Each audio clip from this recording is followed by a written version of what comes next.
நெஞ்சு சளி குணமாவ இந்த நாட்டுக்கோழியை குழம்பு வச்சு நல்லா நொட்டு குடிக்க போகிறோம். வாங்க எப்படின்னு பார்க்கலாம். கடலை எண்ணெய், கடுகு, கருவேப்பிலை, இஞ்சி பூண்டு விழுது, நறுக்குன நாட்டுக்கோழி கறி, கல்லுப்பு, சிக்கன் மசாலா, மஞ்சத்தூள், மிளகாய் தூள், மல்லித்தூள்,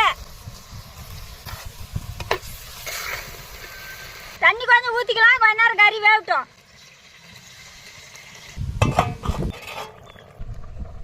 கறி வெந்துக்குச்சு, சாந்து ஊற்றிக்கலாம். ஒரு கொதி வந்தோடனே இறக்கலாம். நல்லெண்ணெய் ஊற்றிக்கலாம். அப்போ தான் நெஞ்சு ஜாலிக்கு கேட்கும். நான் செஞ்ச நாட்டுக்கோழி குழம்பு எப்படி வந்துச்சு? சூப்பரா இருந்துச்சு பாட்டி.